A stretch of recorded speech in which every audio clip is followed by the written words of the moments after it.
Again, kumusta mga pinalangga o mga gikamingawan? Inulam lang na gikan sa sinulat ni Apostol Pablo. Matod niya, kamo ang akong kalipay, kamo ang akong kuruna. Muna nga, hulamon lang nato na. Pero maupod na ang atong pagtagad o pagtanaw kaninyong tanan, mga kaigsuonan sa BCC. Sagasa mo dapit, tuwa mo sa Japan, sa Europe, sa Middle East, sa Amerika, sa Australia, sa New Zealand, sa Singapore, sa Thailand, sa China, asa mong suoka, napadpad. Wa may makalimot ninyo, kamo lang siguro ang nakalimot namo. Pero wala may kami, wa may kalimot. Pirmi mo namo ginadumdum sa mga pagampo, wishing, praying, and trusting that God will continue the work He has begun in your life, that you will not only succeed, you will not only prosper, but that God will use your life wherever you are as an instrument in His hand, so that through your life, many more will hear the gospel. Through your life, many more will be reconciled back to the Father through Jesus. Through your life, many more names will be written in the book of life. Through your life, many more will be discipled and become useful instruments in God as well. Hallelujah. Wala nga, pirmita nagampo. Walay undang ang mga pagampo. Amen. We will be finishing this book of Philippians today. So join with me first as we thank the Lord for His gracious help as we look into His Word today. Praise God, Father. Thank you, dear Lord, for you are good always. You are faithful and forever faithful. You do not change. You are forever the same. You are generous in providing our needs. Salamat, Lord. Holy Spirit, thank you. You are our Parakletos, one who is called alongside to help. You will help me use my mouth, use my life, use my voice. I don't have a message of my own. You have the message, dear Lord. Speak to your people. Use your word, O Lord, like a double-edged sword to bring blessing to everyone. Not only that they will be saved, but they will become workers, partners in the field, useful in the Master's hand. Holy Spirit, thank you in Jesus' name. Amen. Hallelujah, no? Salamat kayo. Philippians 4, tanawang verse 9. Sa verse 9 na ito, mga igsoon, very important verse here as Paul was ending his letter. Whatever you have learned or received or heard from me, or seen in me, put into practice, and the God of peace will be with you. Tiyaw ni mo na, unsa ang inyong nakatunan, unsa ang inyong nadawatan, unsa ang inyong nadunggan, o kaha inyong nakita, nga ni kanako. Ingon si Pablo, buhatan ninyo. Put into practice means do it. Start doing it. And the God of peace will be with you. Ang Diyos sa kalinaw. Like sa previous nga lesson nato, na-mention niya, rejoice in the Lord. O, nadungga nato siya na. Buhato nato. Nakita nato siya nga bising naa siya sa prisuan. Rejoice gyapon siya. Diba? Buhato nato. Diba? Unsa ang atong nadunggan, unsa atong nakita, unsa atong nadawatan. Buhato na, no? Daggang kayo mga Kristiyano, mahina sa pagbuhat ba? Mahina sa practice. Sige lang study, memorize of verses, kuyaw kaayo. Hawod na kayo Biblia, practice na lang kulang. Hawod na kayo Biblia, practice na lang kulang. Koreksyonan pa nilang ilang pastor. Daggang kayo mangingana. Salamat na lang, wala sa BCC. Sa BCC, mga buutan kayo, mga disciple ni Lord. No? Grabe ang ilang mga paghamtong. Muna ako, I am eternally grateful to the Lord. I am always encouraged as I am seeing you. I am hearing the way you're walking with God. tagsa na lang ta magkita, online na lang ta. Pero nagapadayon mo, majority sa inyo, nasa yung mga nangundang. Pero sa wapay pandemic, na amang gihapoy nangundang. Panahon ni Jesus, na apoy nangundang. Panahon ni Pablo, na amoy nangundang. Amang yung mangundang. Pero salamat nga nasa yung nagapadayon. Kamu nga nagapadayon, grabe, nahimo mong inspirasyon ka namo. Usa sa inungdan nga nagapadayon, jugo, kay daghan kayo mong nagapadayon, sab. Maulaw man sad kung ako'y unang muundang noon. Muna nga padayon sad ko, muna nagong ginhawa ko doon ta. Pero because of you, I'm inspired, I'm encouraged. And I know the God that we are serving is alive and He takes good care of us. And He will never leave us nor forsake us. He will never let us go hungry. Hallelujah. Bisan pag tag 300 na ng kanang litros gasolina, mabuhi pagyapon ta kay ubanan man ta ni Lord. Di ta niya pasagdan. Bisan pag 250 ng kilos bugas, kaon gyapon ta lagi. Di ta pasagdan ni Lord. Tanan natong kabgulanan ato ram ng isang at kay Lord, di ta mahadlok, di ta mag-uol. Hadlokon tag mahal gasolina. Na ay Ginoo nga tumusumbungan, madlok ta.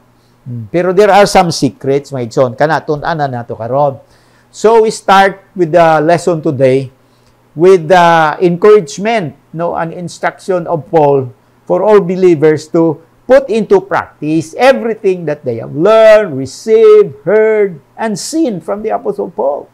Because you can see Paul as a real model, genuine and authentic model of what it means to walk with God, what it means to serve God, what it means to follow the Lord, what it means to be a genuine, real, down-to-earth disciple, servant of God. Karudaghan kayo mga servant of God, may mga grabing titulo pa ng uban, pero layo ra kaayos kinabuhi ni Pablo. Ay nata. Diba? Titulo ray gadaghan, pero layo ra guys kinabuhi ni Pablo. Tili may mga sundon. Si Pablo yun, pinakakuyaw.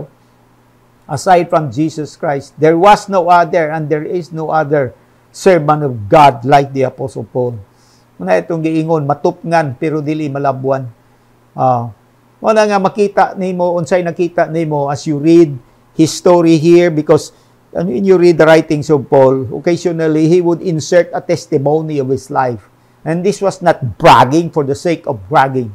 This was testifying what God has been doing in his life, what help he has received from the Holy Spirit, what divine interventions he has experienced in order to glorify the name of the Lord. Muna nga, unsang imong nakita, kaniya unsa imong nakatunan, nadawatan, nadunggan, buhata, aron ubanan ka sa kalinaw sa Dios. So, ayaw lang tiguma lang na din ha. Dako na kay kagkahibalo, dako na imong ulo, tulingig na imong ulo, kaya di na kadaog sa kahibalo nga nisud diha. Wa man po nimo buhata. Anugon. Buhata gyud. Magmalinawon ka, magmalipayon pa jud ka diha sa pagalagad kay Lord. Now let's continue reading, because here we will find some secrets on living a contented life, as Paul has mentioned his own experiences in this aspect. I rejoice greatly in the Lord. Remember, ganina, sa unang lesson, atong dunggan, gi-encourage niya silang tanan, kitang tanan, rejoice in the Lord. Now he testifies, I rejoice greatly in the Lord, that at last you have renewed your concern for me. Sa katapusan, balikan ninyo ang inyong pagtagad ngadhi kanako. Indeed, you have been concerned, but you have no opportunity to show it. Primin man yun mo concern, pero walang mo'y kahigayunan kay lagyo man ta ako, na presyo ko din ni, kamo na mo din, nagpuyo sa Pilipay, layo kaayo. Pero salamat kayo sa inyong concern. Then he puts on in verse number 11, I am not saying this because I am in need. Wala ko nag-ingon ani nga murag padungog-dungog kay na ako'y mga panginanglanon. No, wala ko'y panginanglanon. No, ingon siya. For I have learned to be content whatever the circumstances. Nakakaton ko nga makontento sa bisan unsa nga sitwasyon o circumstansya sa kinabuhi. My question to you today is, have you learned to be content? Ikaw, bilang disciple, Kristiyano, nagalakaw ka kauban sa Ginoo, nakakatuon ka ba nga makuntinto sa bisan unsang sirkumstansya sa kinabuhi, o ikaw tong way katagpawan, dili ka makuntinto, pirmi lang kang reklamo, ana, no? Pirmi lang ka magkakitag sayop diya sa imong palibot, ana gani. Difficult to please na klase sa tao. Na si Pablo abi ninyo, ingana biya pud siya sa una, but he was broken by the Lord. The hand of God came upon his life, broke his ego, broke his pride. You know, about pride kay si Pablo, abogado to nga di kang pamilya, grabe na siya na-accomplish sa iyang ginabuhi. You know, garbo-garbo lang, grabe siya kagarboso kay Israelite sa mga Israelite, kaliwat ni Benjamin. Ya, kung pagkamatarong ang isgutan, flawless. Walay ikasaway, manlulutos tungod sa iyang pagtuo. Pero padaygan pa bitaw siya sa Ginoo, buta bitaw siya, karap-karap na siya, di nakatultos daan, hug pagyus kabayo, agam, buak ang iyang garbo. Nalimtan niya ang tanan. Ang pasyon na lang niya, mao si Kristo, ang pagsangyaw kaniya, ang pagpakisayod kaniya sa dugang pangapaagi, that I might know Him and the power of His resurrection. Mauna na ang iyang ginagukod, kalimtan ako ang tanan, kabuto na ako siya, nga mo'y ganti sa akong kinabuhi. Grabe nga kausaban na sa kinabuhi ni Pablo. So kadato, nagkaroon siyang pagkakuntinto sa bisan unsa nga sirkumstansya sa iyang kinabuhi. Tanawa ang udugang niya nga magagisulti din. I know what it is to be in need. Hibaw kong unsa nang daghantag kakulangon. Hibaw ko ana, kasinati ko na ay mga daghang panahon nga walang-wala yung ko. And I know what it is to have plenty. Pero kasinati, isag ko nga dagaya po, apaw-apaw sab. Sa bisan asa ng duha, malipayon si Pablo. Kay kuntinto man siya, kamao naman mo adjust siya sa iyang Kristiyano nga kinabuhi, ngadto sa walay huno nga pagbag-o o pag-usab-usab sa dagan sa iyang palibot. Kung naa siya sa panginahanglanon, malipayon. Kung naa siya sa kadagaya, malipayon. Kuntinto ra siya nga na dagaya, kuntinto ra pud siya nga wala. I have learned the secret of being content in any and every situation, whether well-fed or hungry, whether living in plenty or in want. Kay akong natultulan or nakatunan ang sikrito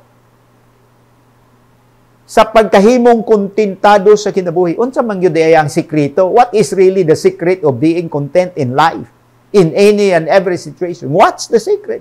I'll tell you the secret. Trust in the Lord. Kanang mas nakasalig ka ba kay Lord ba? You have completely and thoroughly abandoned yourself in the hands of the Lord. Si Lord na ang bahala sa imong. This is not saying nga wala ka na gubuhat. This is not saying nga kung nakayuta, di na nimo daruhon, di na nimo tamnan. This is not saying nga kung naay karsada, piyong na lang kaya pataka kag tabok. Di na mao. Binuang na, tinunto na siya. What this is saying is, certain situations that come your way which are beyond your control, you learn to trust. You learn to trust. You do not struggle. You do not fight it out.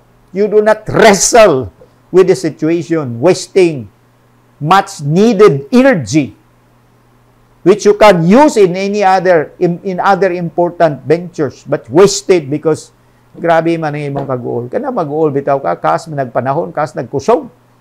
Makaluya na, pag sige kag kag-uol, masige kag bagulbol, sige kag reklamo, ay, magaguol na. Tanawa ng mga nagamartsa di askarsada, sige, singgit o gibagsak. Dili na magdugay, mugbo ra kay edad. Mugbo ra kay edad. Di man malipayon, di kontentado man sa kinsay mo lingkod nga presidente, di man sila malipay. Yadto panasbukin ng hagbas, nananom, hasta ng silingan, panamna nila, hagbasan nila, lipay pang silingan. I have learned the secret Ingon si Pablo, I have learned the secret of being content in any and every situation, bisan unsa nga sitwasyon. Nakakaton si Pablo sa sikrito nga makontento siya. Ha? Maayo ang kaon, walay kaon, tinggutuma, kontento siya. Magpuyo nga dagaya, kontento siya. Magpuyo nga walang wala, kontento sad siya. Paano siya nagkaroon ng ingana nga pagkakontento? Because he found Jesus. Mo nang tubag ng igsoon. Mo nang timpag, he found Jesus. Kita mo ko usay nga nung di ta mo kontento. Kay wala manggunato gitinuod si Jesus ba? Kay kung ugili si Jesus makapakontento nimo, no other thing in the world can make you content. No other thing can make you contented. If Jesus cannot make you contented. Kung si Jesucristo dili makapakontento, dili makatagbaw nimo, unsa pa may makapatagbaw nimo? Magkambyo-kambyo kag uyab, balhin-balhin kag lalaki o babae. Balhin-balhin kag trabaho, balhin-balhin kag negosyo, balhin-balhin kag puyo, balhin-balhin sa kag simbahan. Unsa na lang imong buhaton? Himo ang real. Istorya haragod siya. Istorya siya. Pangayog tabang sa iyang Holy Spirit. Holy Spirit, tabangi ko. Dili lagi ko matagbaw. Pirmi lagi ko agitated sa akong sulod. Dili lagi ko mahilo na. Sa Bisaya pa sa una na sila term na murag langaw pulag lubot. Abot nga nung nakahimbinto sila na linya. Dili may luna sige lupad. di makatugpa og dugay. Mga igsuon, si Jesucristo buhi siya. Ang iyang Holy Spirit nagapuyo na kanimo. Kung na ang Holy Spirit kanimo, conscious ka nga na siya kanimo, mutabang siya kanimo. Mulipay siya, siya ang maglilipay. So, bisan pagwa kay kaon, lipayon ka sa Holy Spirit. That's why there are people who fasting sila, sinimana, binulan pa ng oban, kusgan pa mangyapon.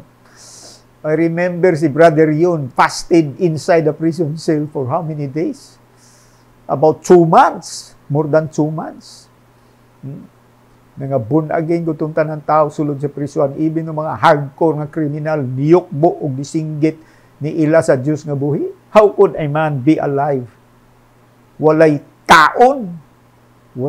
Walay kaon. 2 ka bulan na walay kaon, buhi pagyap.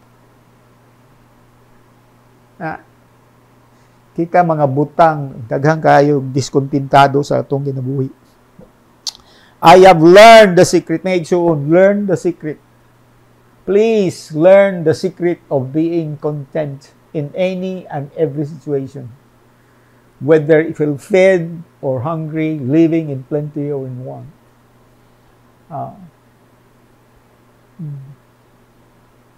Sa atong pagkatao, natural man na mangandoy ta ba? Mangandoy ta. Labi nagmakakita po sa silingan nga naapoy ila. Na napoy ila niya ato wa lang gyapon. Ma-challenge ta usahay ba? No? Nya nga ato ang pagka-jealousy, mo andar, ang atong pagka-greedy. Anton mo sa pataka na dayog purma nga atong hunaw na nangilad na nangawat na nangurakot na. Mao nang ni asinso. Bisag wala god, kita lang nagmugna-mugna. Di sulsulan ta sa yawa. And the more we say that, the more we think that way, the more our hearts will become dissatisfied. No? And troubled. Pero magtuon ka, magsali kay Lord, just throw yourself into the hand of God. No? Malipay ka ba? Wala kay kwarta, malipayon ka. Kaon lang kag ultimo lang. I mean, kung unsay na diya, kaon ka. Lipayon.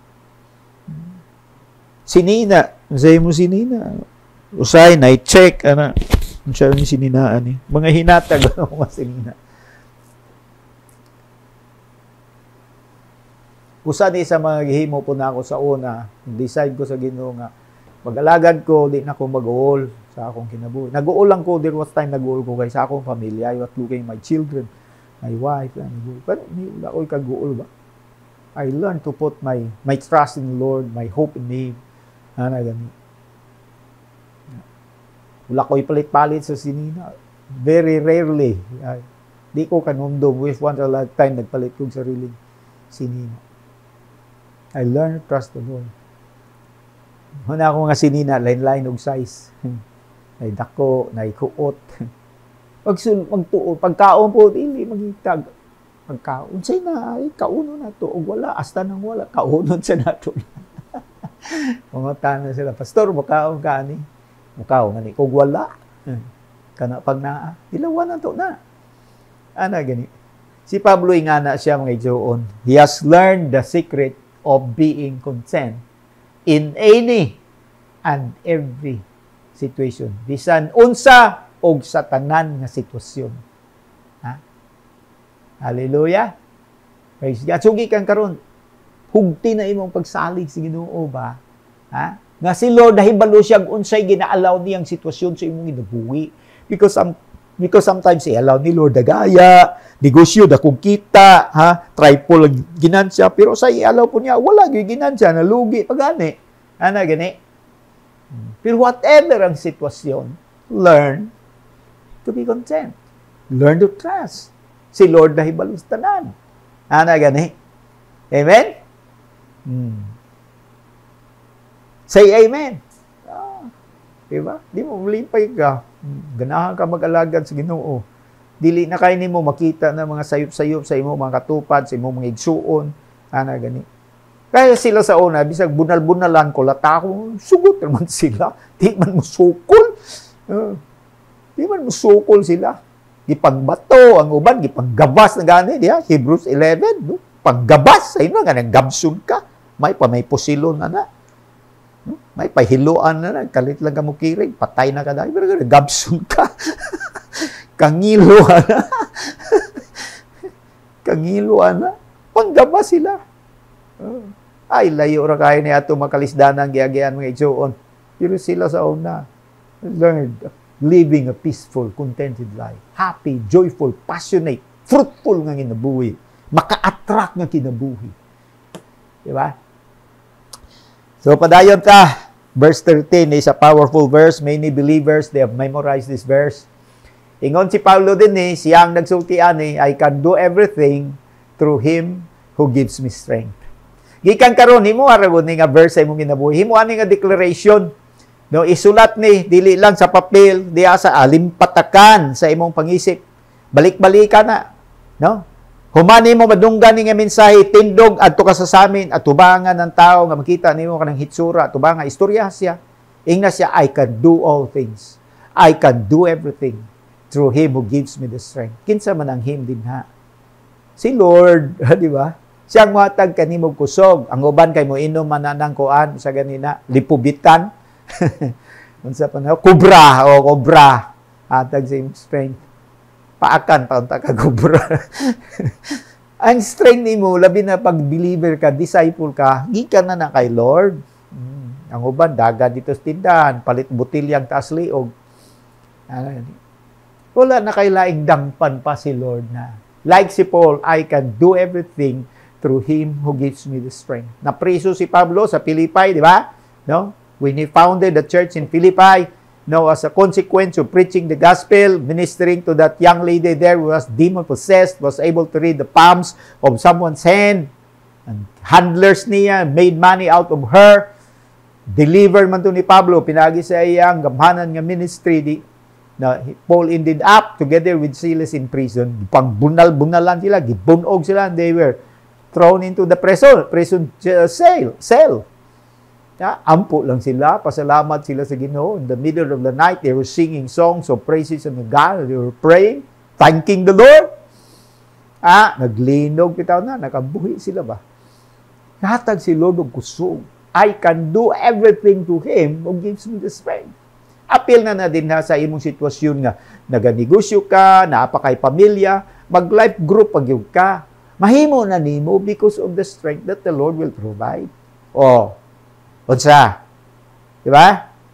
Naga-eskwela pa ka, grabe ang imong kurso nga gikuha, 5 ka tuig, grabe ang mga exams nimo. Nya magkuan pa jud ka, magtrabaho pa jud ka because you are supporting yourself. No? Self-supporting ka. Grabe, double-double na kaya imong hagit ba? Mag-life group pa jud ka. Mag-win souls, make disciples pa jud ka. Mag-build pa jud kag team nimo, team of 12 nimo. Asa ka na? Asa ka mo hagkusog to do that? Si Lord, I can do everything through Him who gives me the strength. Ana siya, oh. Problema kay mangita lang dayo yung excuse imbis nga mangitag bersikulo nga makapalig-on kaniya. Excuse man may pangitaon. Oh na. Di ba? Mga igsoon, si Pablo nakahimo with ani. Kunya bisan pag walay nagsuporta niya, nagpadayon siya sa pag-alagad. Salamat na lang nga ang simbahan sa Pilipay nakakatuon nga magpadala og suportang Pablo. No, bisan nga wala si Pablo nangayo, wala siya nagsolicit, wala ministry si Pablo nga gitawag ministry of solicitation. Wala niya nagibuhat. Prayer noon, mangayo siya prayer. Pero nung kakwarta, nung kahinabang, wala niya nagibuhat. Trabaho ra siya niya. Why kita di fasting? Why kwarta di fasting? Basta dili gyud mo undang sa pag-alagad sa Ginoo. Because I can do everything through Him who gives me the strength. And He recommended the Christians, the last 4 verses here, gikan sa verse 14, paingon sa verse 18, iya silang gi-recommend, no? Gi-affirm ni Pablo ang mga Kristiyano sa Pilipay tungod sa ilang pagka-generous, bisan tuod bago pa sila sa Ginoo, nagpadayon sila, galisod-lisod pud sila, kay apil man sad sila sa mga lutos, grabe ang epekto kanila economically, and yet this was never an excuse for them not to, financially make a sacrifice in order to support the man of God. Padayon na nila gibuhat. And to them, si Paul naghaad, no? Ambak na lang ko sa verse number 19. Another powerful verse that many Christians had committed to memory is Philippians 4 verse 19. And this Paul said, and here Paul says, my God, can you say it with me? Can you join with me? My God and my God will meet all your needs according to His glorious riches in Christ Jesus. Kita ni mo na Pablo, and my God, naa siya personal nga claim kay Lord, sa Diyos, kay personal relationship gani. Parehagod sa giingon po ni Haring David way back there in Psalm 23, the Lord is my shepherd. Na siya claim ba? Ana gani. No? Rather than just saying the Lord is the shepherd or the Lord is a shepherd and the God will meet your needs. Ito, my God, ang akong Diyos. Ikaw, na kay Diyos. Kaila ka sa imong Diyos. Diba? Kaila ka sa imong Diyos. Na nakay kasinatian sa pagkamaayo, pagkabuutan sa Diyos, sa imong inabuhi. Then na kay, baka declare na sa ka nga, my God will meet you. Grabe, ang pagtuunin mo na-establish na dapat. Pareha ni Paul, over the years nga nagsunod siya kay Lord, never for a moment nga gibalibaran siya sa Ginoo or gitalikdan siya sa Ginoo. Wala yun. Kaya nagpasalig si Lord, I will never leave you nor forsake you. That's why, my God will meet all your needs according to His riches and glory in Christ Jesus. Hallelujah. And the same God will do the same to you. Basta ikaw po, bisag pitos, bisag lisod, padayon pagbuhat sa kabubuton sa Ginoo. Pag maingon si Lord, paghatag-hatag nga malipayon, ay kadlok ay ang kaguol. Pirmi lang ka nagkinabuhi nga kontintado kay nagsali ka sa Dios na ay Diyos nga imong nailan nga buutan, kamhanan, matinud-anon, maluluyon, mahigugmaon, manggiatagon, siyaro. Magkaguol-guol pagka, hindi nga angay maguol. Diba? Makapokus ka sa assignment nga gihatag ni Lord. Si Paul, the same. And the company of believers nga panahon ni Pablo, mga kauban niya, contemporaries niya, silang tanan nagpadayon sa pag-alagad. Hangod po sila nangamatay. Padayon sila. Wala sila mga trust. Wala mga trust. Ayaw ganyan yung batasan na mag-atras-atras, maglikay-likay. Ayaw yun. Kamuray maulawan ana pag abot sa panahon. Das-das. Das-das. Magampo ko para ka na itong tanan. Hallelujah. Ending this lesson with this confession that my God will supply all our needs. Grabe kaayo nga comfort and assurance ka namon tanan amahan. Nga dili nimo pasagdan, tagbuo nimo nga mo panghinanglanon bisag unsa pa ning economic ka sitwasyon nga among nahimutangan. Wala kami kontrol sa presyo sa mga palaliton sa among palibot. Pero makasalig kami pirmi kanimo, Amahan. Dili minimpot sagdan. Amo lamang focus ang among hunahuna kanimo og pagbuhat sa imong kabubuton. Katong tanan nga among nadunggan, nakatunan, nadawatan, tanan nga among nakita gikan sa kinabuhi ni adto mga naguna kanamo, buhaton lang to namo sa mga gibuhat pud nila sa ilang panahon. Aron makasinati sa gani sa pabor nga gikan kanimo. Kalinaw, kalipay, kasiguruhan, ug uban pa. Salamat kaayo, Amahan. Bless nimo ang imo makatawhan, O Lord. Bless nimo sila, God. God, pasinatias sila, Ginoo, sa kusog nga gikan kanimo. Ug sa iming miraculous, Ginoo, na nabundan ka provision. Bisan pa, O Lord, katong mga nagaagig kalisdanan, kusog ug kabaskog manangan nila nga di sila mo tinags pagtuo. Dili sila mo undang, dili mo angka, dili mo tipas, magpadayon sila, O Lord God. Gamita ang kada usa nga mahimong mabungahon, Lord. Ipakailap nila may balita nga way kabalakaw kaulaw, kadlo. Musugilon sila, Ginoo. Ampuan nila ang ilang mga silingan, mga mahal sa kinabuhi nga naay panginahanglan. Let your signs and wonders, Lord, and miracles accompany each one who will walk, the Lord God, with you and who will partner with you in your kingdom work. Salamat ka, dear Father. We give you the glory and praise in Jesus' name. Amen.